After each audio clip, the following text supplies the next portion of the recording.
We are back with more Spooky South Coast. Tim Weisberg here, along with the silent assassin, Matt Costa. And we have Stephanie Burke here and John Brightman as well. Science advisor Matt Moniz is off tonight. He's a little under the weather, so he'll join us probably next week. And we are talking with our guest, Erika Mailman. She's the author of The Murderer's Maid.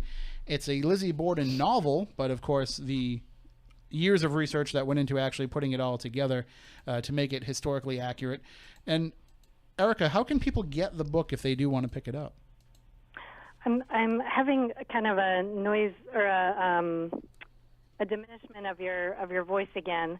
If you have a way to make yourself louder on your end. I think you asked me where can people get a copy of the book. Is that what you said? Yes. So it is available through all the major online purveyors, Barnes & Noble, Amazon, and in fact, it was going to be on all of the Barnes & Noble front tables as you first walk in. We had a 2-week arrangement for the book to be on display on those tables, and then the hurricane actually delayed unloading of the cargo ship at port because the book was coming in from overseas.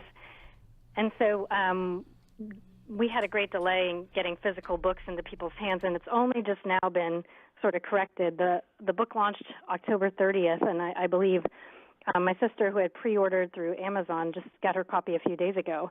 So anyway, Barnes & Noble is wonderful, and they rearranged with us to do those front tables.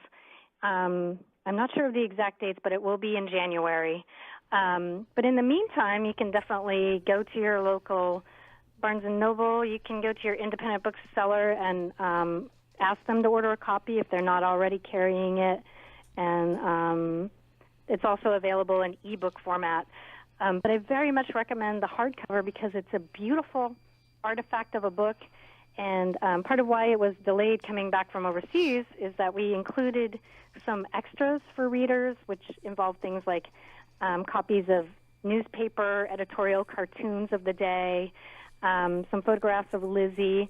Her arrest warrant is included in there. So there's some really fun, that's not the right word, there's some really interesting things to peruse in the back of the book. And it really is a beautiful book. I mean, it's thank you. When you look at it, it just, first of all, just having Lizzie stare back at you is a creepy thing. I mean, obviously the idea is that writing about Bridget and her being the murderer's maid, the title of the book, was there any discussion about possibly including Bridget on the cover, even though she's going to be a less visible figure for a lot of folks? Yes. There was some discussion about that, and some mock-ups that were provided to the publisher did have Bridget on the cover. Ultimately, we felt like Lizzie's gaze is so arresting. There just is nothing like that steely gray look. And in fact, you're such a Lizzie aficionado that you probably noticed that that's what they call the pansy brooch image. But in the original, her eyes are looking to the side. And I had a little bit of input towards the cover, and I asked my editor, can we talk to the designer and have them Photoshop her eyes so they look straight out at the reader? And I think that's what makes such a chilling image on the front cover is she's really looking right at you. Oh, it absolutely does. And as somebody who has spent a lot of time in her former home and attempting to communicate with her and maybe even sometimes succeeding, it's very creepy. I have this, I got the book a few days ago and I put it on my end table of my living room. And so every time I'm walking by for the last week or so, Lizzie Borden is staring at me. That is so creepy. That's right. As I walk following through you from room to room. And I'm like, I tell you, I did an event, like a launch event for this book in October, and this woman who was a medium, a sensitive, came to the event, and she came up to me afterwards, and she said, now, while you were talking, she came to me. And I said, who? Who came to you? And she said, Lizzie. Lizzie came to me. And Lizzie made a pun about the word axe being used for ask, like as if so much time has elapsed that she can now have that that sense of humor about it. And I was like, oh, that's very interesting. You know, this event was happening in Oakland, California, that Lizzie would come and have something to say to me about that. See, fascinating. And I think that that's the case. If Lizzie Borden is coming back to talk to us, I think she's doing it in a way where, you know, she'd want to be doing it in a way where she can kind of express her thoughts and feelings on everything that's happened. I don't think it would be, you know, trapped in that house and trapped in a way where she can only answer questions about the murder. I think she'd want to be trying to exonerate herself a little bit in the way that she's communicating with people. And so that's why I think that whatever is communicating with us when we're there is something that's probably more pretending to be Lizzie. Yeah, I get the sense that in her lifetime she was very interested in attention, and that may have been part of why she felt so lost in her life, was that she didn't get to have these entertaining parties and be part of the social life of Fall River in the way that she wanted to be, and a socialite as she hoped for. And, you know, it has occurred to me that maybe she really loves all the attention where her house, you know, the Second Street house, even though it was a deplorable place for her in life, that she probably loves it, that every room is filled every night, and there are people there thinking about her and talking about her endlessly and theorizing about her, that she probably thrives on that kind of attention. Well, yeah, I mean, she wanted to be one of those elite Bordens that lived up on the hill, and not only did she get to do that before she died, but at the same time, you know, she's now the most famous Borden of all time. Maybe the Borden cow might be a close second. That's right. She's only rivaled by the Borden milk, right? Right. That might be the only thing that gives her a challenge for it. But she's certainly the most notable thing about Fall River. I mean, anybody that talks about Fall River at all, it's the first thing that they mention, to the point where it's actually, you know, something that the city has been upset about over the years, but also has finally started to really embrace it a little bit as well, too, that if this is going to be your identity, it's going to be your identity. What can you do about it? Yeah, you might as well embrace it, because it doesn't seem like it's going to go away. No, it's soon. Can I ask you, do you feel like Bridget Sullivan's presence remains in that house? I don't think I've ever encountered her. Stephanie is my co-host. Stephanie is a psychic medium, so she would probably know better than I would. I have never communicated with Bridget myself in that house, and I've been visiting that house and investigating it for well over 10 years now. I have come across Lizzie on occasion. I want to say maybe 3 times that I can think of off the top of my head. Actually, one of those times was when I was pregnant and I walked in there and she showed up, and that was the first time I actually physically saw her, and she was begging me to leave. You visibly saw her. Where was that? As soon as I walked in the side door, and she followed me around the house and begging me to walk out because my baby wasn't safe there.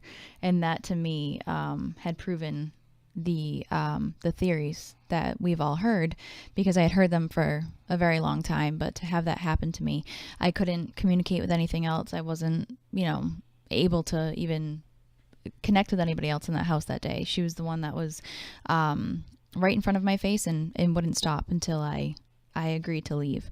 I came across her one other time, way into the past, I think on my first visit there.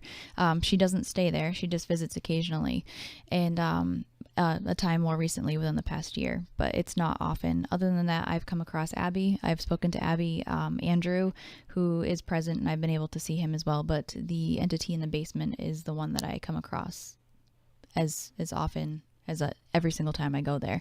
The children upstairs on the 3rd floor I've communicated with as well, but they come and go, you know, just as much as the rest. But the entity in the basement set up shop. It lives there.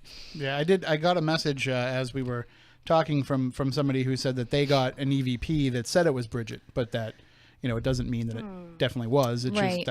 Just I mean, if other people have experienced it, that's awesome. I just haven't personally experienced her in the house in over 10 years. Not a good place for her anyway in life, that she would have wanted to have stuck around there. Right. Right.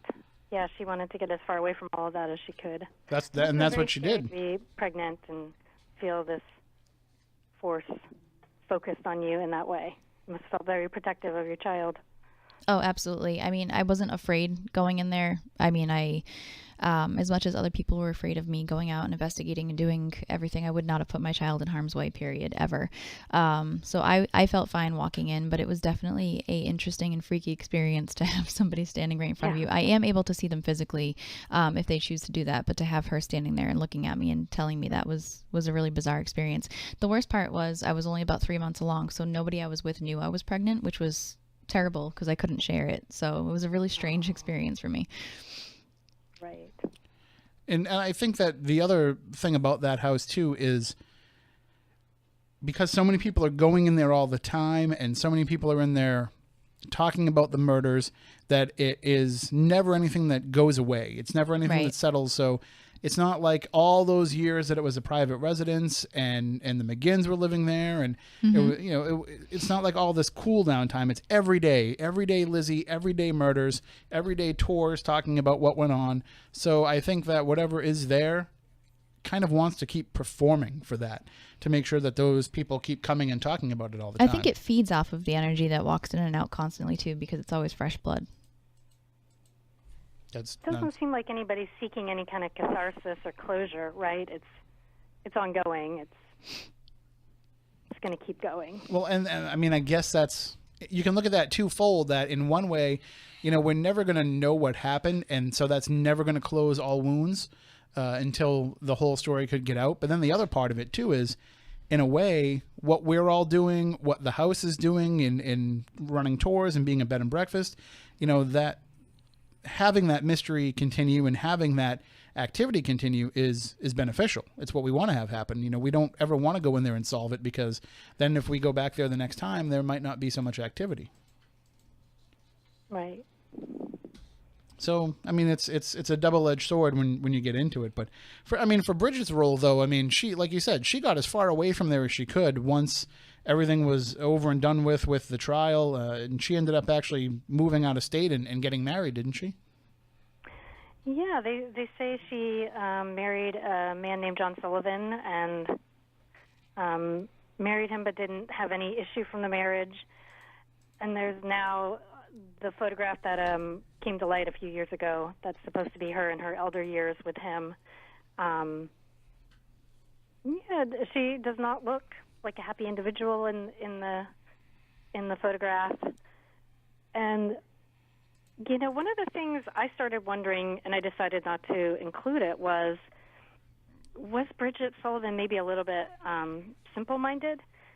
Because if you remember from the court transcripts, there's a moment where she was being shown a photograph of the back wall of the house, like what you would see in the back by the barn.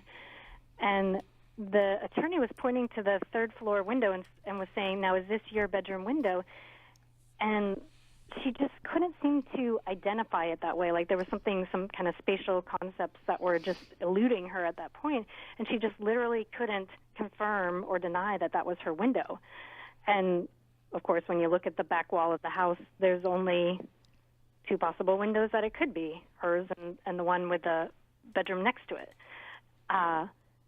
So I actually posed that to another Lizzie Borden researcher to say, what do you think?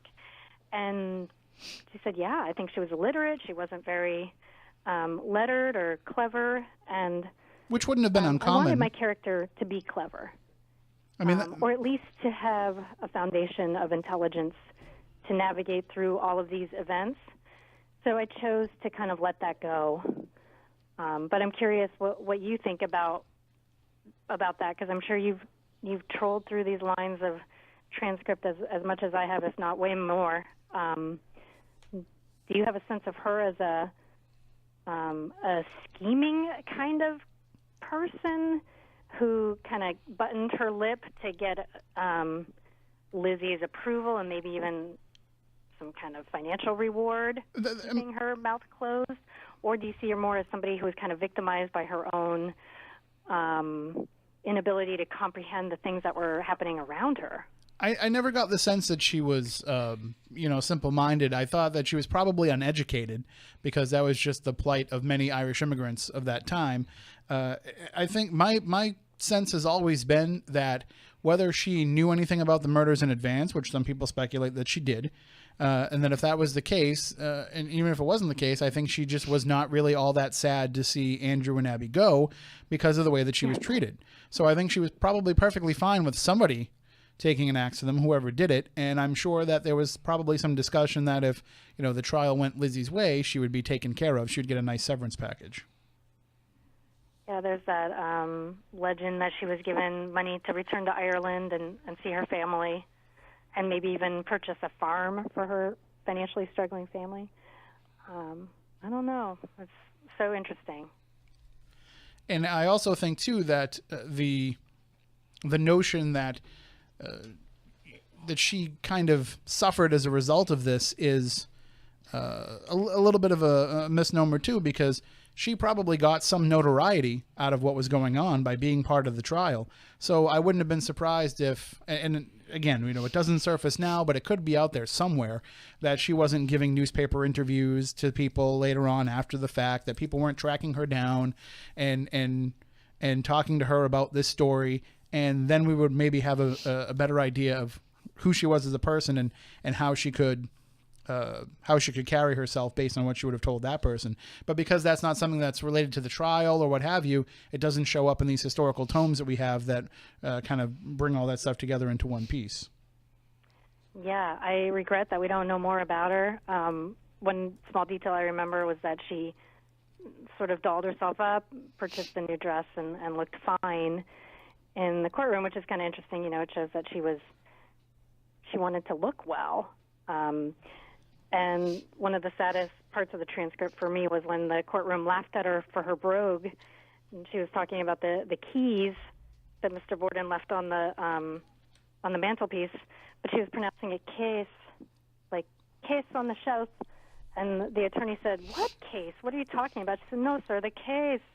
And everybody laughed when they realized she was saying keys, not case, like a briefcase or something. And I just think, gosh, for her socioeconomic status, to be laughed at by and ridiculed by everybody in that courtroom must have just felt so humiliating. And then the other thing about the Maids that I'm really wishing people had, in 1892 and in 1893 had followed up on was the previous maid, Maggie. Why was she not questioned and interviewed? Because she left the house.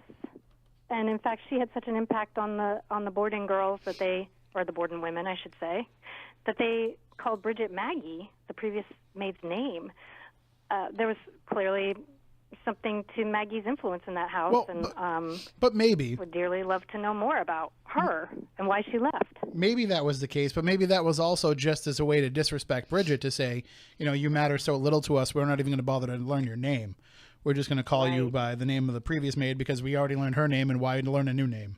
You're just the help. Right, you're interchangeable. Yeah, that could have been a big part of it, especially, knowing Andrew and the way that he was, how ruthless he was in business dealings. I wouldn't be surprised if, that's the way that he was with his help as well, that he could say, I could easily get somebody else in here to do the same thing if you don't want to just do it the way that we're going to do it.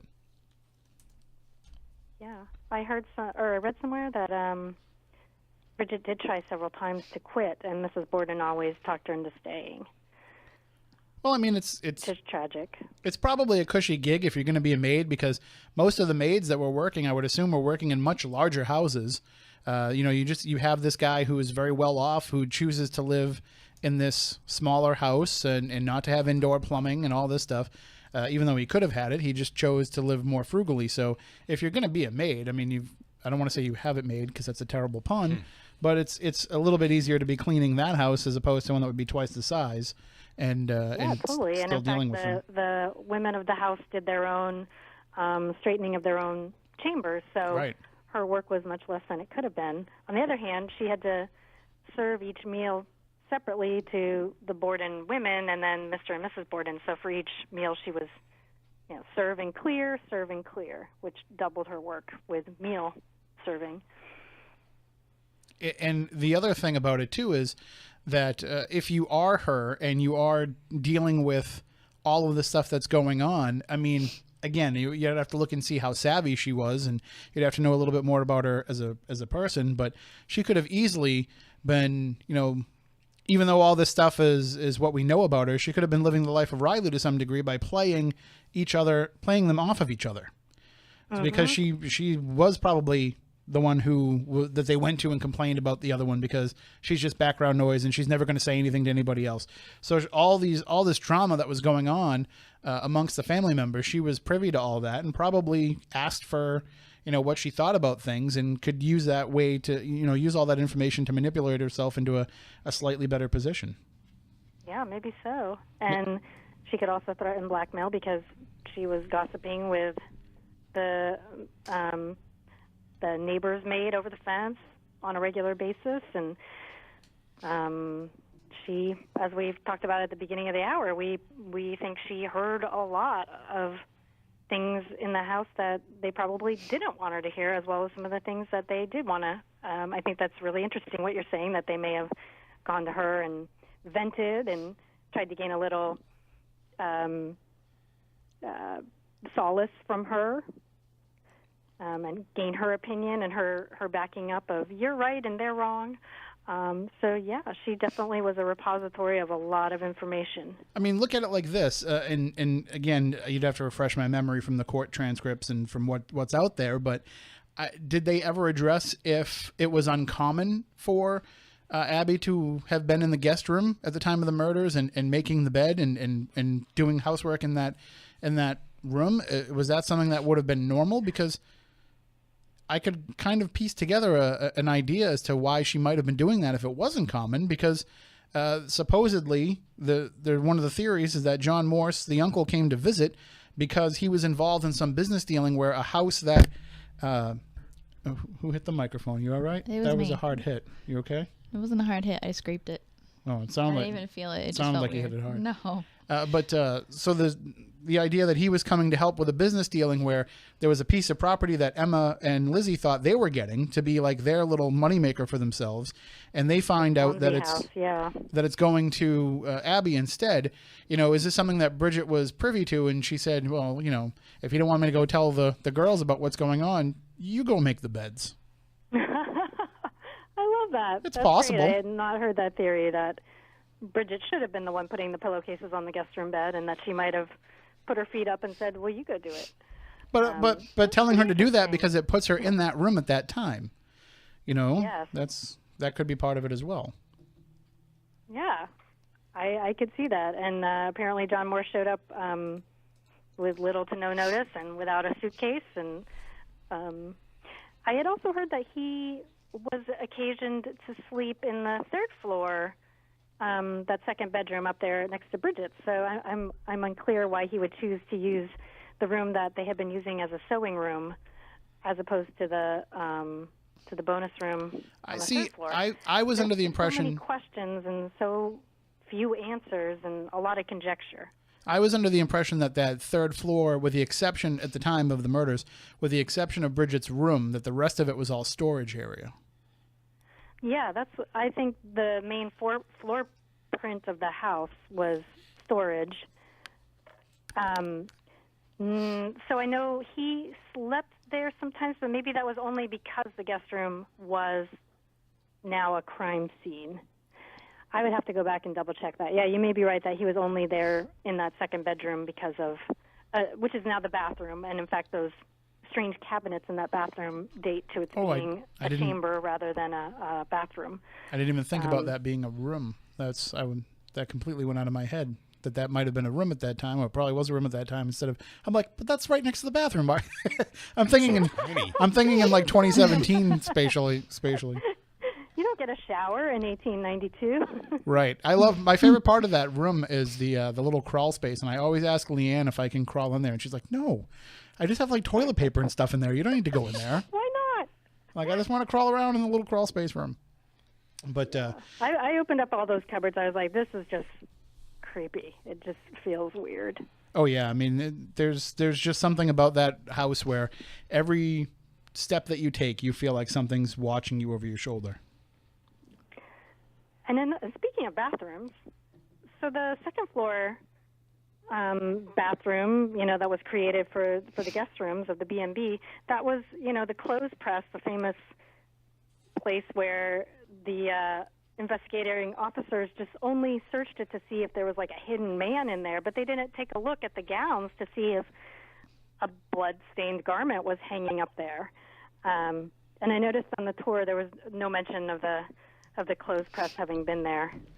I think that's a pretty fascinating little room that was completely overlooked and, to the detriment of the case, I think. Well, I certainly encourage everybody to pick up The Murderer's Maid, and again, you can get it wherever books are sold and online, and it will be right as you walk into Barnes & Noble coming up in January. But I encourage everybody to get the book so they can see, your fleshing out of the character of Bridget, to see how you connect the two stories, and to get some of your impressions and thoughts on who she was as a person. But you also said that you have something else in the works as well. Yeah, I have a book called House of Belliver, and it's a literary ghost story. It's set in an actual, like a fictionalized version of an actual house museum in Oakland, California. And in fact, when I spoke about doing an event in Oakland, it was in the coach house of that home. It's the home of a former California governor at the turn of the century, and it's known to be a haunted home. And it's a time capsule because the governor's daughters lived into very old age without marrying, and they kept everything in the house the way it was. So it's really a house museum of preserved Victoriana. And so I created a novel sort of based on that home, but I changed the name and changed a lot of details. And it's just, that is a home that has, for me, it actually felt way more resonant with energy than the Lizzie Borden house did. So you should hop on a plane, Tim, and come out. It's a really intriguing house. So that novel is called House of Belliver, and it's sort of a reimagining of how the governor's son may have died in the 1800s, and then the current museum staff sees ghosts on the property, and they start to, I have a goth character who shows up to be a docent, and she starts to put together facts to figure out what happened to the governor's son all those centuries ago. And when will that be out? Or are you still? That's out now. I uploaded that to Amazon. It's a Amazon-only ebook. Oh, excellent. So people can grab that right now if they're listening. They could. All right. Well, I'm glad that we finally were able to get you on the show, Erika, and then we look forward to talking with you again. And like I said, it's a real pleasure to talk to somebody who's so into Lizzie Borden and the story. Thank you so much. We only scratched the surface, and if you come back out this way again, let us know so that we can meet up, and we'll introduce you to some of those ghosts over there. Ooh, I would love that. All right. Thank you so much. All right. Thank you so much, and we will talk to you soon. All right. Thanks, Tim. Good Have night. a good night. That is Erika Mailman. Again, you can pick up the book pretty much anywhere that books are sold. It is called The Murderer's Maid, a Lizzie Borden novel, and I highly recommend it. It's like I said, it's a beautiful book. So I'll put it right there and try not to spill my soda on it. So we've all been. You've been to Lizzie Borden's, right? Yes, several times. Have I ever been there with you? Have we ever been there together? Yeah. Well, we were there when a film was showed, but neither of us were in the house when they were filmed. Or at least I wasn't at the same point as you. Yeah, we both filmed there, but we didn't show up at the same time. Right. So we'll have to get over there and check it out sometime together. Absolutely. That would be awesome. Like I said, I've been there a few times. I've been there with a friends group that we have a mutual friend, Big Jim Jones, and he invited me. He rented the house out for 2 nights, and we went there. And with all the times that I've been there, I've never really had a substantial experience that's jumped out. I mean, I've had a couple of weird things happen, but nothing substantial that makes me, go, oh my God, it's, got to be this or got to be that.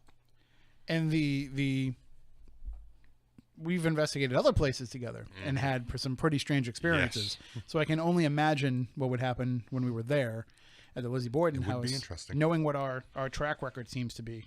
And of course, next time being at the Lizzie Borden, I will be away down in, where am I going to be? New Jersey. New Jersey. That's You're welcome.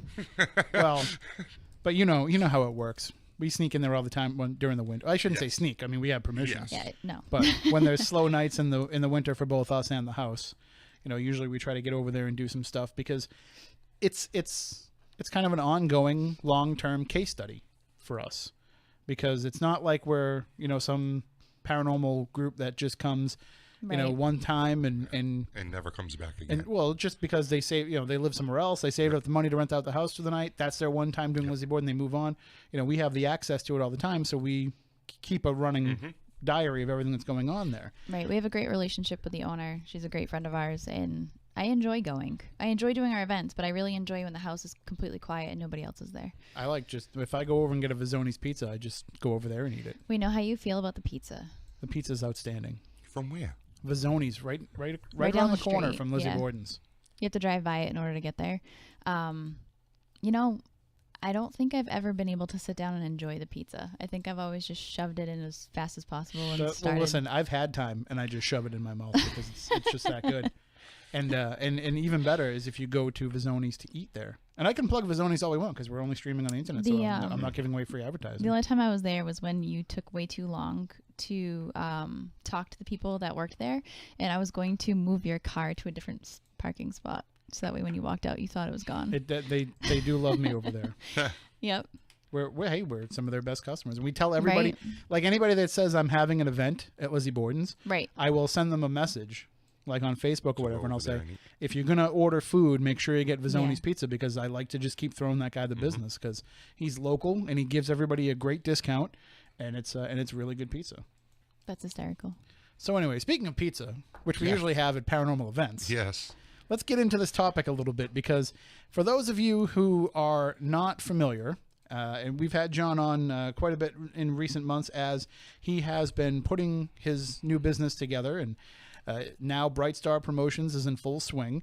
He represents certain talent, both in the paranormal field and out of the paranormal field.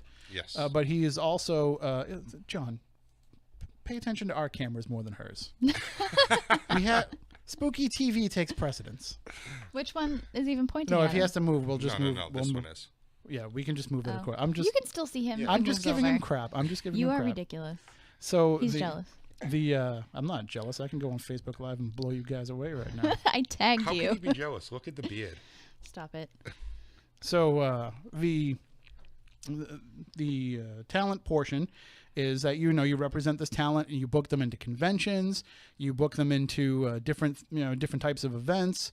You basically find them the gigs that they are using for their income. You are the intermediary between them and the event organizers, which is something you've been doing for a long time. Yes. It's something that's new under this banner. Yes. But you have been doing for many years just without any kind of formal... For friends, Right. referring, because I've been around for a while and I've met a lot of great owners of conventions, events. So if somebody calls me and says, hey, you know what, do you know this person? Can you get him? I'm trying to have him for my event. Absolutely. I'm going to, work the deal for them. And this is before I even put Bright Star Promotions out there.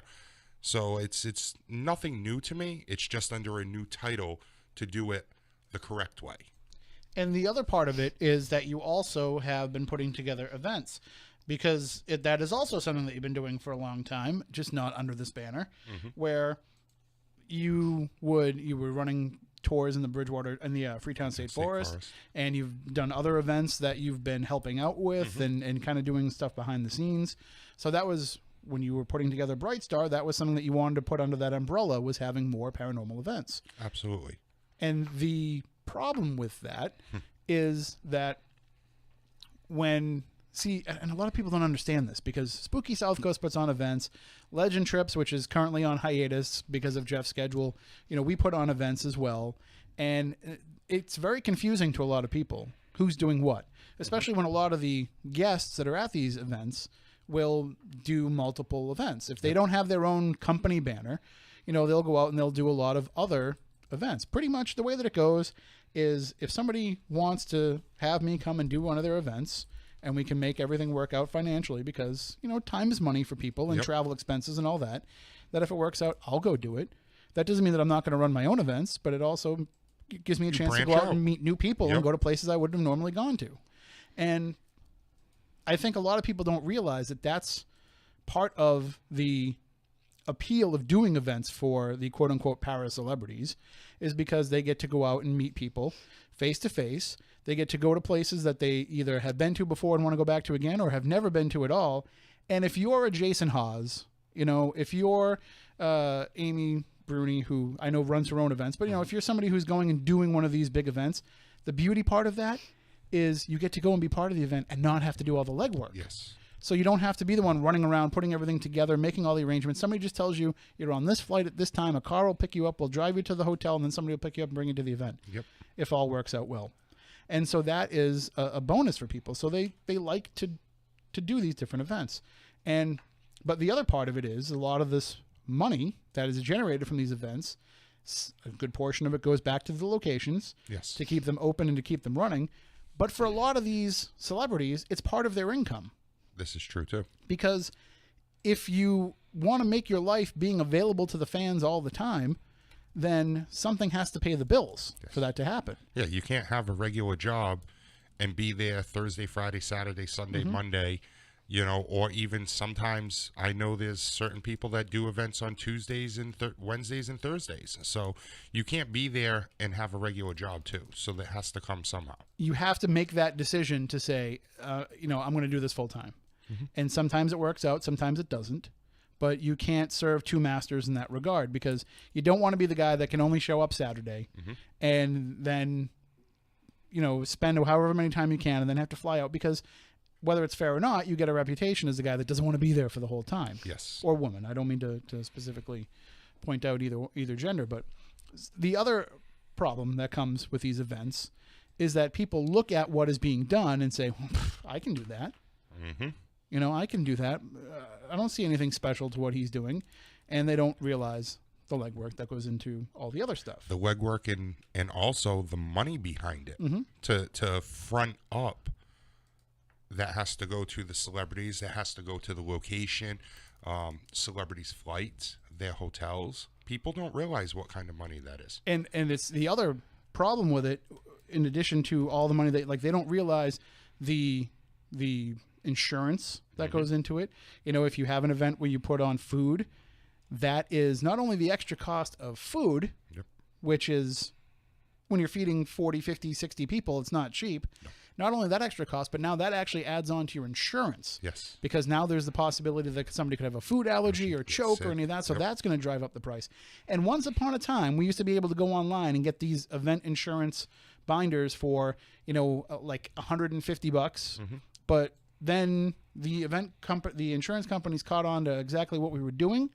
And they said, well, now, wait a minute. The liability of walking around in the dark is a lot more, there's a lot more potential there for problems. So we're going to up it. So now we're paying $300-$400 for event insurance. So right off the top, between whoever is handling your sales, your insurance company, the location, all that, all that stuff goes into that. And then paying the people who actually show up and go, and, making sure that you have all the equipment that you need, and even just batteries. Yep. Things like that. People don't take all that into account. But anyway, so what happened recently is it's fair to say the biggest company for putting on these events just ran into some major problems. Yes. I would definitely say that by far they were the biggest and the longest running for quite some time, with the biggest celebrity names that would be for the paranormal field that would be at their events. Because they came out, more than 10 years ago? Yes, I believe it was somewhere around 2001, 2002 when they did the first event. So they were doing events before Ghost Hunters was even on TV. When was 2004 was Ghost Hunters. Okay, then 2005 would have been their first event. That's when I first heard of Ideal. Was probably because I know that the Ghost Hunters guys tried to do their own events for a while under their own banner, and that's how I first started talking with Amy way back then when she used to run events for them. And this was just an easier format for them because with their schedule they couldn't put together the events and go through all that. But ever since then, if you see these big events where it's Jason Hawes, Steve Gonzalez, Dave Tango, all the big stars, Chris Williams was doing them, Grant was doing them, and you see all these big names doing them, it was probably run by Ideal. At one point in time, it definitely was. You know, if you've seen any paranormal events from, we'll say 2005 up until about 2016, 16, it was run by them for the most part, with all the big names. Every once in a while you'd find a smaller event company that might pop in one of the big names, and, you know, just to have somebody there. But for the most part, it was them. And when they were doing these events, they were going all over the place. And back then, the prices were a lot higher. I mean, the prices have gone down because they, instead of having 5 or 6 people at an event, they would have 2 or 3. Mm-hmm. But, you know, the ticket prices were very high, and people would always say it's a different experience than what maybe Spooky South Coast or Legend Trips or groups like that are offering, where when we do an event, we say we don't want to bring a bunch of celebrities. Mm-hmm. We want people to focus on the location and just have a good time investigating. Yep. And which is fine. That's just our preferred method of doing it. But with ideal events, you know, there was very much that hanging out with a celebrity, meet and greet, get an autograph aspect as much as it was also an investigation. Yes. And so, long story short, the person who was running Ideal got into some financial trouble. Just a little bit. You could say that, just a little. Well, listen, you know, if there's legalities involved and everything, we have to say that everything is kind of, I guess we can say a good portion of the stuff is alleged at this point, but at the same time, you are also on the inside, and you are involved with some of the clients and the locations and the events that have gone on, so you actually know the whole story as well. But yeah, I mean, when it comes to a point that you have clients, locations, and other events that would contract clients through this company, through Ideal Event, and they come to you and tell you, this is how much is owed, this is what's owed, this is how much he screwed us up for, he didn't pay us for this, he didn't refund us on this person. You know, that's pretty crazy when you start hearing it from multiple locations. I was contacting locations just recently to book for our events for Bright Star Promotions, and as I'm talking to one of them, they're telling me, oh, he's owed us for 3 past events. Then he just booked one and decided to disappear and take everybody's money from that event, and the event hasn't even happened yet, and left those people all hanging. And that's problematic because a lot of these locations, I mean, there was a good amount of them that really only worked with them. Yes, and there's a good amount of them that, believe it or not, besides the average, you know, tour revenue that might come in from the daily people that show up, they actually relied on doing 2 events or 3 events a year because the money is pretty substantial. Right. You know, certain places do charge $2,000 or $3,000. I mean, I know that a very, very historical location, very, very haunted, one of the most haunted ones out there, is almost $5,000 a day to rent it for a paranormal event. You know, when you do that 4 times a year, that's $20,000 for them. Right. And, you know, let's just say you pay a part-time security guard to patrol the place at night. Well, those events are paying for your security all year. Yep. You know, and one of the issues that comes about from this is if they are a location that only works with this one company, they're going to be gun shy now about working with another company. Yes. Or even if they are somebody that has worked with others in the past, you know, this is going to kind of make them reevaluate what it is that's going on. So just the fact that this happened, first of all, hurts not only the people who have been purchasing tickets to the events, not only the people who are owed money, but it's also hurt the reputation of everybody else that might have never even stepped foot into that place yet. Absolutely. You know, I've, again, because of doing this for so long, I've gotten to know quite a few of the owners of the locations, and reaching out to some of them, they said, John, we don't have a problem with you, but we are a little gun shy on doing any more events. We don't know if we want to do it because of what's happened. And that really sucks for everybody all the way around, not just for me, for anybody that wants to even go and investigate the place or maybe put on a smaller event, you know, than what I would do. It's not good for them either because, you know, now this ruined everybody's chances of getting into these great locations. And we can talk about this because they put it out on social media. So it's not like we're talking about, you know, inside business stuff that we know that the public wouldn't know. But some of these big name celebrities are owed tens of thousands of dollars in money that they haven't gotten. And that is what you're basically doing is you're putting them in a financial position where they might have to say, well, I have to go get a job now just to make ends meet for my family. I can't wait for the next event to come up. And so then they have to go find another avenue for income. And now they're taken off the circuit. Yep. No, you're absolutely right. From what I've been told and what I know, it's upwards of $200,000 to $300,000 of what he's taken from clients, from venues, and from other events like big paracons that go on, that he's taken as deposits and not fulfilled his agreement to have the client there, but refused to give him the refund. So back. just to break it down for people that might not be aware, for some of these bigger ones, instead of the people who are in charge of putting together all of the things involved with this, just like what you would do for like a Comic-Con or something, they will contact a talent manager and say, who do you have that we can bring to this? And then you just deal with that one person, and that one person deals with making the arrangements for everybody else and for paying everybody else and all that. Yeah, kind of like a middleman, basically. Right. And that's what he was doing for these other bigger conventions, and unfortunately, he was not fulfilling what should have been done. So, and again, we're not bashing anybody here. We're just stating the facts that are out there, just so that people are aware of the background of the story, because that's bad enough. But you would think that only affects that company. But unfortunately. I mean, if McDonald's gets found out to have horse meat in their burgers. Ugh. And don't say that. We both love the number 2. Listen. Well, the number 2 is donkey, so Stop it. it's a little bit better. But as long as it doesn't have whole new pickles meaning on to it. eat an ass. But we're on YouTube, I can say that. I love it. I'm gonna die. But I'm gonna die. if McDonald's gets caught serving horse meat, what happens to Burger King and Wendy's? I mean, there might be some portion of the population that says, well, geez, if McDonald's is serving horse meat, I wonder what Wendy's and Burger King are serving. But there'll also be a good portion of the public that will say, I'm not going to McDonald's anymore, but I'm still going to go get fast food, so now I'm going to go to Wendy's or Burger King. So it will actually increase their sales. And let's even go so far as to say, McDonald's is suffering so bad that Burger King comes out with their own version of the Big Mac.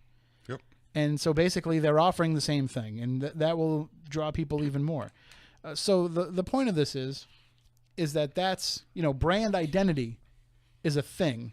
Absolutely. And brand identity separates a lot of other businesses from other businesses and most other commercial ventures. But in the paranormal world, it's not so easy to have that brand identity, because people look at the cross-pollination of guests, the cross-pollination of locations. 9 times out of 10, people might not even know which company they paid when they ordered a ticket online. There's a good chance. Absolutely. That they're like, I want to go to this event with these people, click, I will buy. Yep. And so it causes a lot of problems when somebody gets a bad reputation like this. And the other thing, we've talked in the past before about how people who come in and just run events poorly, just aren't prepared, don't know what they're doing, how that hurts everybody. But when you have somebody that's outright scamming people out of money, that's something that is the people who run events poorly, for the most part, they just hurt people that run events well. Yeah. Somebody who runs an event that's a fraud is hurting the credibility of everybody. Yes. Even the person that just picks up a K2 meter and goes into a haunted location to investigate on a Saturday night has their own reputation hurt by this. Oh, absolutely. Because in a field where people are struggling to have any kind of credibility, anything like this will call that into question. So now that actually ends up happening with you. Now, in full disclosure, you have been involved at Ideal events in the past. Yes. I was an actual talent on Ideal Event because of appearing on the different TV shows that I have, one-off episodes here, one-off episodes there. I had an agreement that I was represented by them.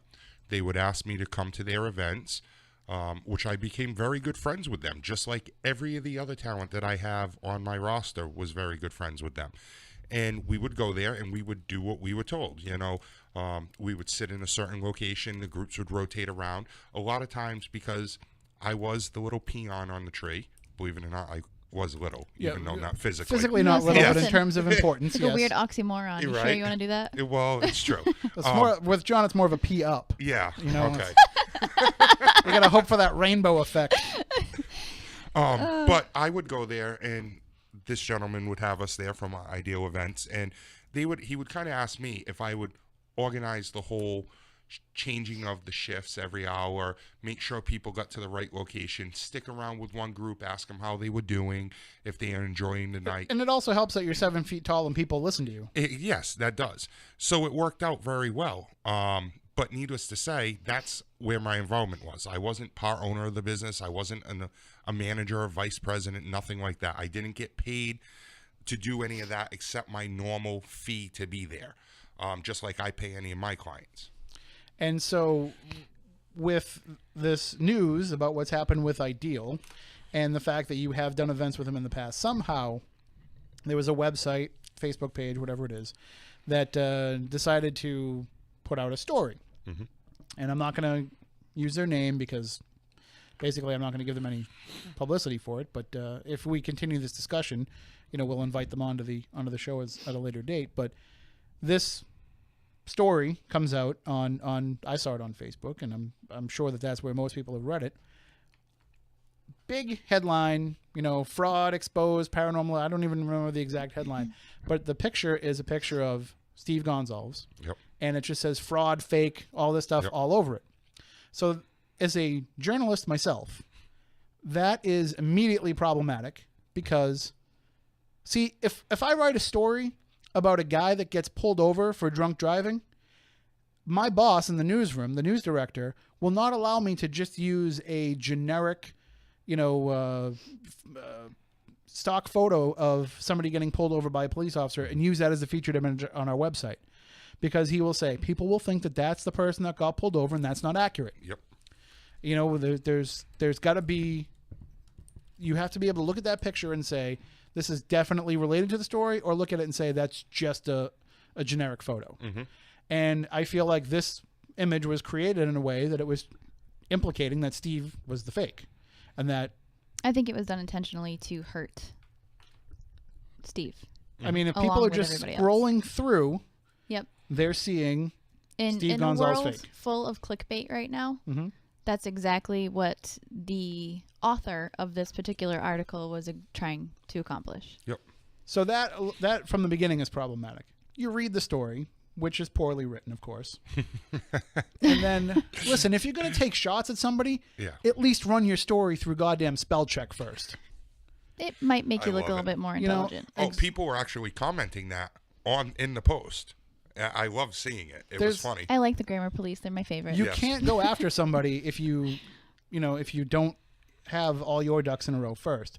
But the other problem with it is when you read the story, a lot of it's just rehashing what the Kling brothers wrote and kind of just sharing the story that everybody knows. The story itself, the way that I read it, did not bring your name into it. I did not realize at the time that I had read something that had already been edited, and that originally the story did try to say that your business, Bright Star Promotions, was just Ideal under a different name. Yes. Basically, that's what they did. They said that the gentleman that owned Ideal had his website had disappeared, his Facebook page, all his information had disappeared, and that he was now working with me trying to run Bright Star Promotion under the new name instead of running it under Ideal, so that way we could scam them. And then also went on to scream and complain about 10 other things. It's crazy. I have nothing to do with Ideal anymore. I left them in 2015. I started this business in 2016. He continued to do business up until the week before Halloween. That's when I broke this story. I was one of the ones that was not hiding anything, not working anything out, out to do anything except help people.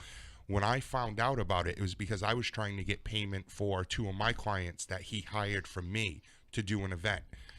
After chasing him down, getting other people involved, I finally received a payment, and it did actually go through. That's when I was told that there was no more money, that nobody else could get paid, because now I'm trying to help out collect money for other clients of Right, mine. because you were able to make the contact. Exactly. Even though I wasn't booking them and I didn't handle it, I was trying to get payment for them people. And that's when I was told that there was nothing left, that all the money was gone. So then I reached out to my clients and I told them. So I was warning everybody ahead of time. And then it all came crashing down 2 weeks later that everything that I was warning these people about was 100% true. And you get roped into this here. And what bothered me about what was going on is there was some stuff, there was definitely some untruths in some of the comments that were being posted under this story that were unfairly attacking you and your business. And by the way, if you are going to these events because you want to hang out with people like Jason Hawes and Amy Bruni, then wouldn't you want to listen to Amy Bruni and Jason Hawes when they're actually defending John and telling you the truth? But instead, people are still fighting it, and basically what they're trying to, and I could tell, because you can tell when a comment is a plant. Oh my God! You can tell when a comment is just trolling, and that's what I was noticing, is that this stuff was kind of getting directed at you, and the story shouldn't be about you. No. It should be about what Ideal did to people and warning people about that. I don't know why your name had to get brought into it once you were told, once you informed them that this is not the case. I have nothing to do with any of this. Let me state that first and foremost. Yes, I am represented by Bright Star Promotions, but I was never represented by Ideal Event Management, but I do know people that were. A lot of my friends got hurt bad. And I watched John work very hard to help protect a lot of those people and to help them and give them information that they didn't otherwise have. And he has done nothing but be kind to everyone and to help them out. And it's no surprise. They're and it's public. Barry and Brad Kling put out a very long post describing, and that was really the first way that it hit the public, Yes. was through what they wrote. Because of them, it got out there, and I applaud them for trying to help everybody. And John was in a very tough position with his new company, and I even advised him not to go out on the record to bash another company, because one company bashing another company, whether somebody did wrong or right, or it doesn't matter, or it's competition, looks terrible. We were talking about it last night over text. We said the only time that's ever worked was for Coke and Pepsi. Correct. That was the only time it's ever worked to bash your competition and not look stupid for doing it. And jokes on everybody, because Coke and Pepsi were clearly working together with the Pepsi Challenge. So either way, I'll tell you a story about the Pepsi Challenge someday off the air. all right. It's just a funny. Sounds really dirty. No, it's just It's a funny story how I pissed off the guy running the challenge. Awesome. But either way, one company bashing another company never does any good for anyone. No. And I advised him not to do this, but to contact people directly, which he did. Barry and Brad came out. They did what they did. It was very extensive with inside knowledge. Which is their right to do so. Oh, absolutely. Especially because they were screwed. Oh my God, yes. So that was already out in the public for weeks. There was no reason for this article to come out and to do what it did, or to say what it said, because it was already out there from two para-celebrities, not from a ghostwriter on a fake website. And all that article did, in my personal opinion, and many other people that I've spoken to, was to target John and to target his company, because he is competition for somebody else.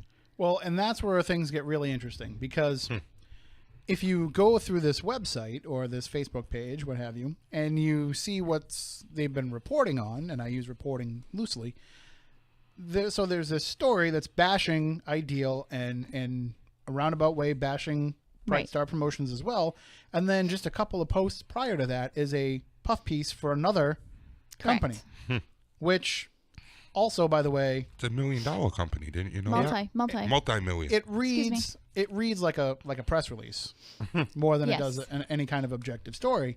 But hey, I'm not making any kind of judgment about this business. I don't know anything about them. I don't know how they run their operation. People that I know that have gone on their events have said that they are wonderful events. People that I'm friends with have worked their events. And so, I'm not bashing them in any way. I'm saying that it takes the credibility out of the writer that's putting out this information about John if there's some sort of a relationship with this other organization. I'm not saying there definitely is. You know what, though? All signs point to that there is. I agree with you with everything. That I don't, I have nothing against anybody else, you've never done me wrong, then absolutely. Even, and John, you know this, when somebody hates somebody else, I constantly, and people will try to warn me or everything else, whatever it might be, get in my face about it. I will say, I will not treat them badly until they do that to me. And I remain civil. To a fault, where I've actually yelled at you at some Yes. points, like, please, why are you there? Yeah. Why are you doing this? And There was actually an event that if she didn't tell me you would have been there, I would have had to drop what I was doing and drive because it was just, I'm not it was, stupid. it was not, but not being stupid right. doesn't also mean that sometimes you just don't get into a situation. I get what you're You trying can be to the say. smartest person in the world, but there's always traps that people can fall into. Oh, absolutely. Totally understand. But either way, I'm not bashing anybody else. I would never do such a thing unless you've done something personally wrong to me. However, if that were me and I owned a company that had my events and my name plastered all over this website and they were bashing another company or somebody else that has done nothing wrong, I would ask for all of my stuff to be immediately removed, no matter how much money that brought me, from that website, to not be affiliated with that, because it's bad business. Bottom line, it makes you look like a jerk. So It at least creates the possibility in people's minds of there Correct. being an agenda. because what's going to happen is people are going to start to turn around and blame this other company, which may or may not have anything to do with the incident. So I would have myself removed from that. I would want no affiliation with anybody that has done wrong to somebody else, period. And you know, in business, how many times have I made a harsh decision to cut ties with someone or something because they have done something nasty to somebody else? No, it's true. I do not operate like that. I would never operate like that, and it has nothing to do with me. So therefore, I'm removing myself from the entire situation. So if that were me, that's what I would have completely done. You know, the biggest thing was I've talked to a lot of my clients. Some of them, like you said, made posts about it, like Amy did, which she is not my client, but she is a good friend. And again, I can't thank all the people enough that have reached out and wrote down their comments, their posts about it, and back to me. But people like Amy have reached out. Jay has reached out. And Jay talked to the person. And this big, long story came about it. And supposedly it was going to get fixed. Now it's been fixed since then, and all they did was change one little part that says from the other That you company. own it? Yeah, that the other company is now merged with me. Basically, Right. they reworded it to make Yeah. it sound like the talent came over, so they must have. but change the story to take you out of it, but then attacked you in the comments. No, they Oh, didn't no, even do they that. didn't even take me They out of didn't it. take out. Nope, it's still in It's there. still there. They just reworded it a little Yes. differently. Well, Yes, it's crazy. It went from John owns Ideal, and Right. then switching it to To- Brightstar.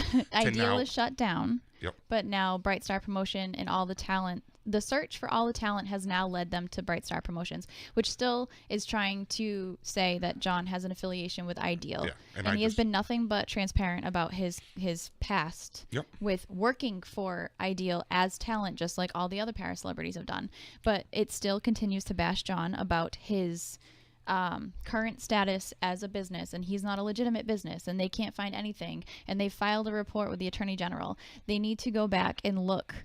Maybe a little Google search will help them, as just Google sole proprietorship and look at the legalities that come along with Yes. that, and well, you'll understand listen, a lot. first of all, that's something that we only have a couple minutes because we've already gone kind of late here, but that's one of the things that I wanted to address is the attack that is on you now is that that you're not an officially licensed and registered business and all this and that. And listen, let me just give a little bit of insight into how this all works. You don't have to be to do these events. We had the conversation this week about the different types of business, the advantages and disadvantages of both. Some people choose to go into this doing it as a sole proprietorship or a DBA, Yep. which all that a DBA means is that just means that the business name is also you. Correct. And that's how most people are doing these events. Some people want to go the extra step because if they form an LLC or if they incorporate, it gives you a little bit more protection, and especially in terms of taxes and in terms of if anything happens at an event and somebody can't sue you personally and they can only sue your company, so it's only your company's assets that are attacked and not your personal. There's all these different things that are involved in it. But basically, when Joe Schmo Paranormal Group decides they're going to go put on a haunted event and they charge people 60, 70, 80, $100 a ticket, they're not an incorporated business. No. They're Right. not an LLC. They're doing it under their own name. Yep. And if they're doing it right, they're filing all the tax paperwork as it being extra income and all that, and they're buying the insurance and what have you. But there's nothing that says that you have to do that. And the reason why you're not going to see any kind of a business filing for John if he's doing it as a sole proprietorship or as a DBA is because that would be his social security number that it would be under, not a tax ID. You don't have a tax ID when you're a sole proprietor. Until you form an LLC or, I mean, you can request one if you want one, but for the most part, you're doing it under your own social security number, which is not going to be posted because then anybody can steal your identity. Yes. So the intelligence level of people out there truly it was just, and you know what the funny thing is? Somebody actually posted that in the comment. Do you know what a sole proprietor is? And they came back, it doesn't matter. He's not listed. Well, obviously you must not know then what a sole proprietor is. Right. You know, it just it gets me. So, and that's where my mind is just blown by this, because you're cherry picking the facts that you want that support your argument, and it just seems like it's a coordinated attack. At that of course point. it is. It All is. the comments that are planted. Amy Bruni didn't have to go out of her way to protect or defend another event company, but she did because she did what's right, and and because Amy knows that Bright Star Promotions and their events is not competition for Strange Escapes. No. It's not, because you're offering a different experience and something different, and people choose what it is that they want to do. And you know, we all what? Some know of the each talent, other. right? Everybody is friends first and foremost, and some of the talent from Strange Escapes and Bright Star overlap. Yes. And never once has either company looked at each other as competition. No. If anything, they're supportive to each other. So, and that's proven with Amy, putting herself out there, and even with her saying it or Jason Hawes saying it, it didn't matter. It's the name of the website and the Facebook page is copying the likeness that Jason Hawes operates under. Right. Mm-hmm. And even him putting himself out there defending Bright Star did not matter to these people. They're just it's a coordinated attack, like you said. At some point you back off, right? If that's the case, and the fact that there has been no backing off, there's only two reasons why you don't back off. One is because, like we were saying, it's a coordinated attack, and the other reason is because you just don't want to admit that you're wrong. Correct. And both are wrong. Yep. I'm gonna go with it's the first one. But I mean, it doesn't matter. Right. Either way, you're smearing somebody else because you don't want the consequences of either of those outcomes. And it's funny because we all think we've narrowed it down to what it is and who it is. And when I spoke to that person, they basically told me things that I'm not going to repeat here, but they basically told me things that through Messenger that I have saved if it needed to be to come out. They basically told me that I need to stay where I am and they stay where they are, and we won't have problems. All of a sudden, why? Right. It's going to become a territorial thing. That's the word that was used. Listen. We do events at places that sometimes we're the only ones that do events there. Correct. We would never keep somebody else from doing an event at that place. No. Not at all. Now, would we? No good company would. Would we want to, maybe if it's a place that we've built a relationship with over the years that have come to trust us and they ask us questions about it, would we give them advice and give them kind of some insight? Sure, but I've never told anybody not to host somebody. But that has been done to us many times. I would never do that. Yep. Right. I would say to somebody, well, I've never heard of them, so I would be a little weary. And I don't know what to tell you. Right. I would say, for example, John, you did events with this company. There was that company from overseas that all of a sudden was booking 1 million events all over the country and booking all this talent and events that never happened. Yep. They had like 50 events booked, and I think 5 of them actually took place. And, so when people are asking me about these people, I don't even know who it is. Right. Yeah. I just know the name brand. I can't trace back who it goes to. Nope. So, that kind of stuff happens all the time. I never want to hurt somebody from being able to give people an experience and to give a location a chance to make money. Right. But at some point, if you do bad business, you kind of have to get called out for doing bad business.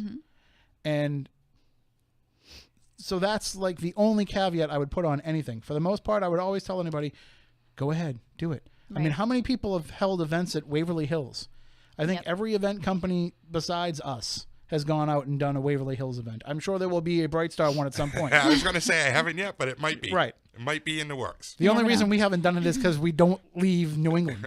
Right. But you know, that's a place where, and everybody's able to coexist and go and have their events and no problems. You know, the problem comes in all this, and I don't want to bash anybody. I'm trying really hard not to bash anybody and to drop names or anything. Oh, you know how it's killing me. But the biggest problem that's going on with these events, and it's the companies that are the ones that are causing the problems, is because they want to be the goddamn stars themselves. And these events are about Ridiculous. putting Yes. themselves out there and making themselves into something and using these other celebrities as a way to do it for themselves. Yep. Correct. And that's where it's a bunch of bullshit, because that's where it's wrong. Right. That's the wrong intention for doing this.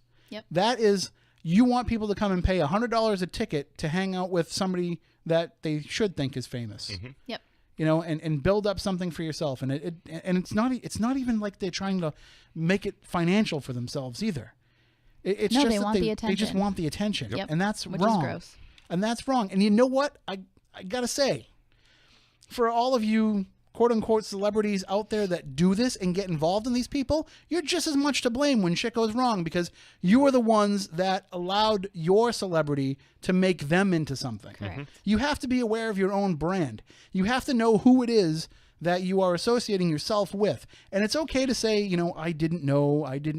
But Right. at some point, it's on you for not doing your homework. That's why you have a guy like John that knows who these people are, you know, that can say good or bad, you know, that can say, you couldn't be more correct about that, because let's even take one step away from that. There was an event that Stephanie and Porter were at that I got them booked at in Texas. Literally right beside it, there was a big fight between partners, and the event split up, and the partner that's left decided to do an event. I told clients of mine, do not go to that event. I am not booking you there. Come to the one that Stephanie and Porter is going to be at. It's much better run. The owner's trustworthy.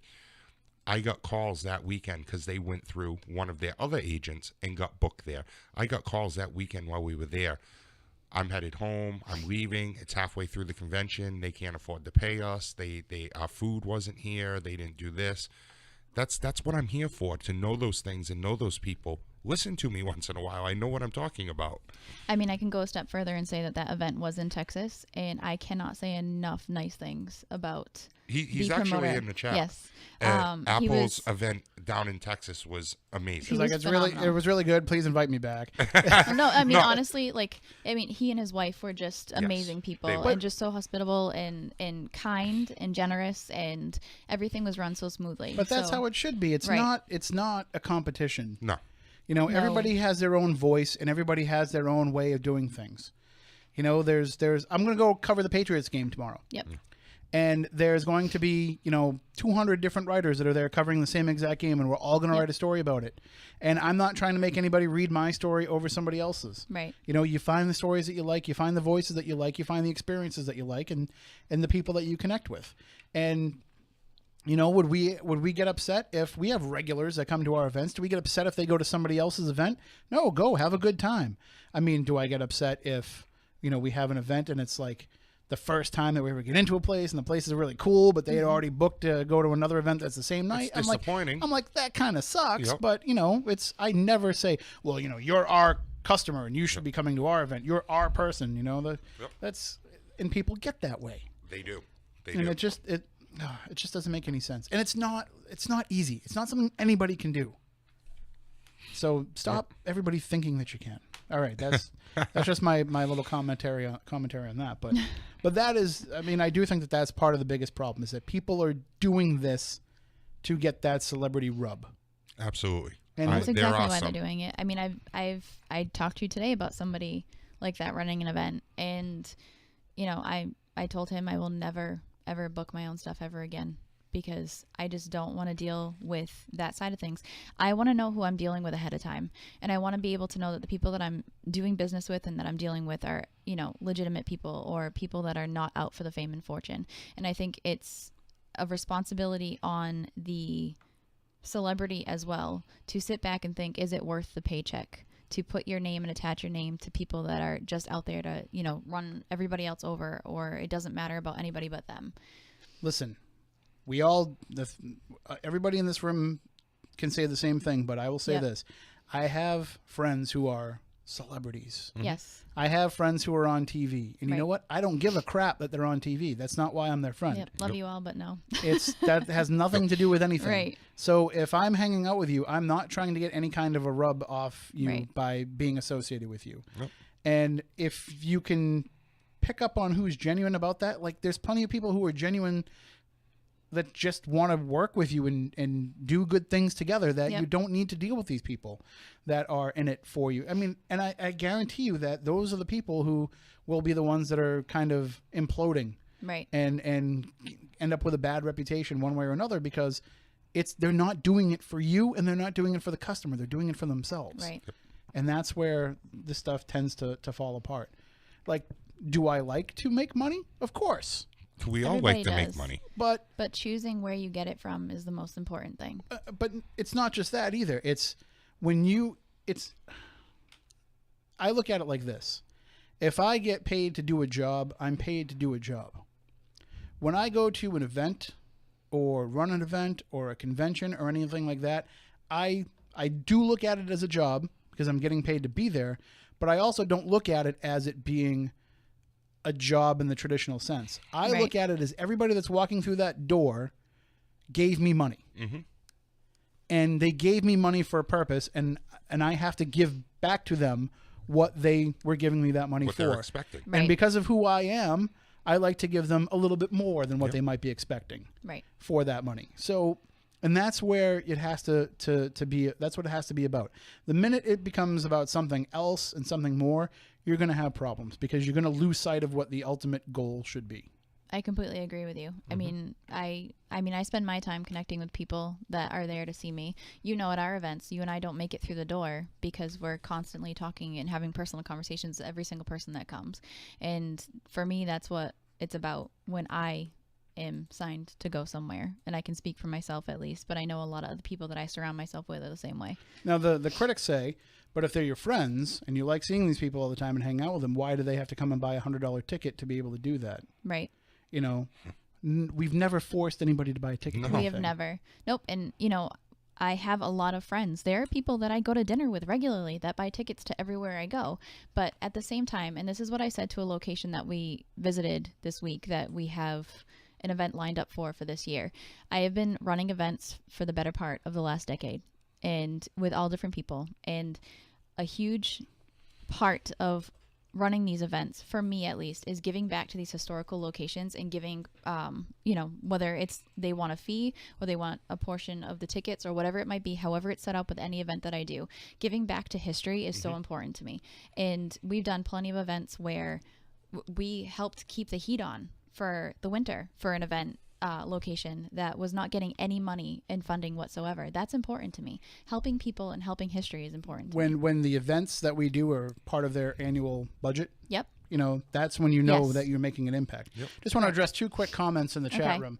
One is Maddie mentioned about it being time for para-unity. Para-unity is a myth. I don't want to get involved in all that right now because we've already gone overboard, but let's just say there's never going to be unity.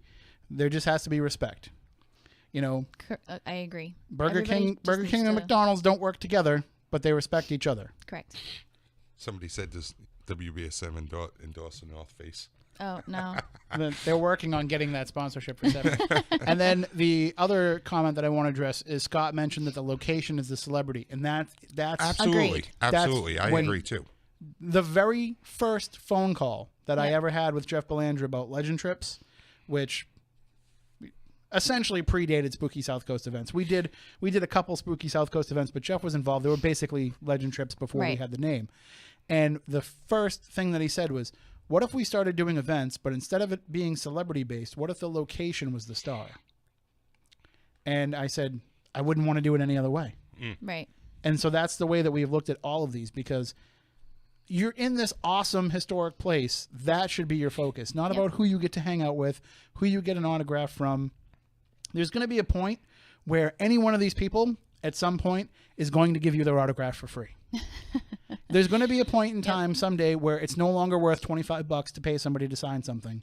That you're going to run into them at a Walmart or something and be like, "Hey, can I get an autograph?" Yeah, sure. Yeah. So you shouldn't be paying $300 to go autograph collecting. You should want to go to these events because you want to be part of the location and what's going on in the investigation. You're absolutely right, and I think you should want to be a part of the location. Yep. But I think a lot of people do also want to meet these people. Which is so fine. I think with The combination of both. the combination of both is what makes it great. I'm saying that you shouldn't feel that way, but I'm saying don't completely invalidate the fact that you are in this. Like, take a moment to take in where you are. Absolutely. Like all that's the what- events that we've set aside, that Bright Star Promotions has set aside for this year, and ones that we will be announcing, are, I would say, half to 3/4 of them are great historical locations.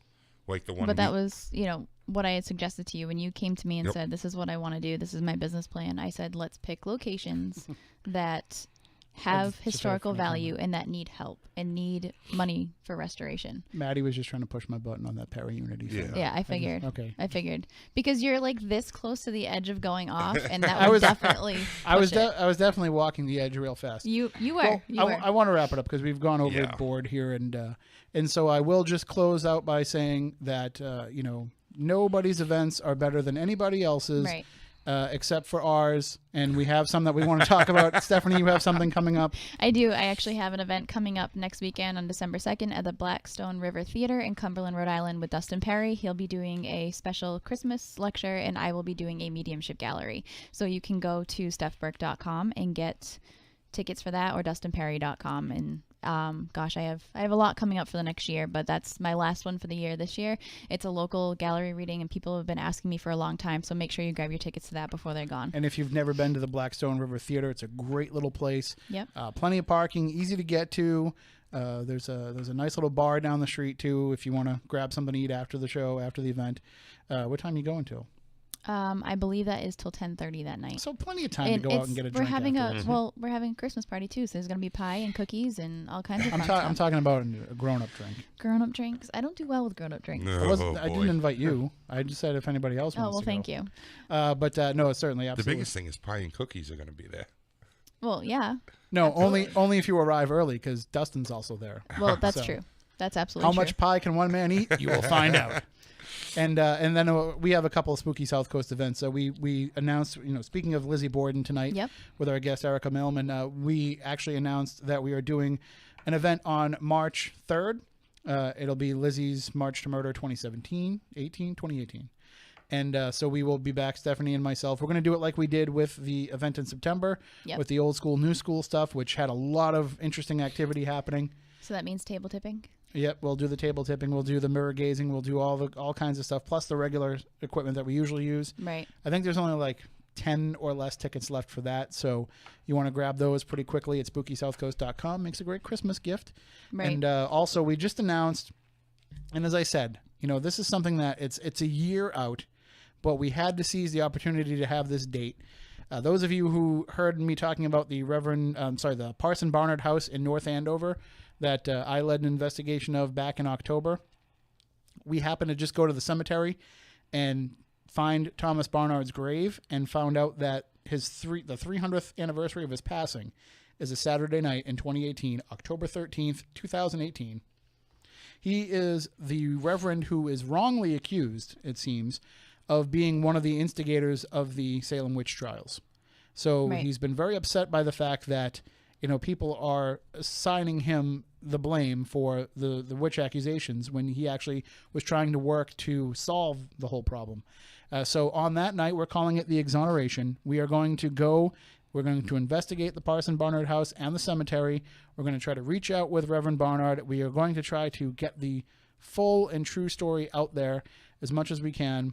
I'm actually going to, I know it's only limited to a small amount of tickets, Right. but I'm going to try to reach out to the media and see if we can get some attention on this just so that the story can get out there of what's right. So, and when we were at this house, it was insane with activity. There were some people who are actually, they've already bought tickets. They're coming back next year. They spent almost the entire night just in the cemetery Right. communicating with the Barnards and other people who are in that cemetery. The whole night they spent just in that cemetery. And meanwhile, we're having insane experiences up in the attic of the house itself. So this place is amazing. So that's why we wanted to make sure that we grabbed it up on that date, because it is such a unique opportunity to be there on the actual anniversary of his passing. So we have that up for sale as well. And again, that's limited. So if you want to, if you're looking for a Christmas present and you want to buy some of these tickets, anybody that buys our tickets to our events knows that with Spooky South Coast, we don't print tickets. Right. We don't have insurance. We don't want to buy ticket insurance and have to charge higher prices and all that stuff. If you need to give it as a gift and you want something, I can print up some tickets for you.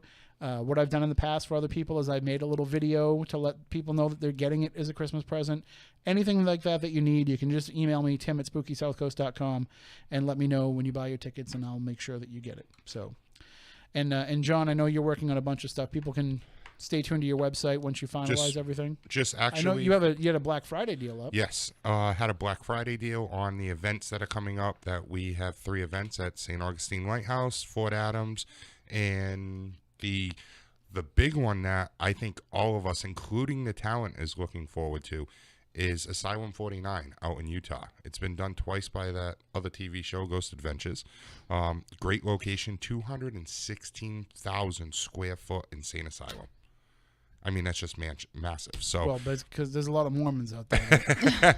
When you have that many wives, you can't help but go crazy. Yes, but I'm actually doing. I've made the announcement. I'm actually doing my last own personal appearance, unless it's a special event. My last personal appearance at any event will be this coming December 9th and 10th down in Long Island at Haunt Fair. So that's what I have for the rest of the year is that one, and then just hoping that all the events go well and people want to come and enjoy the events in 2018.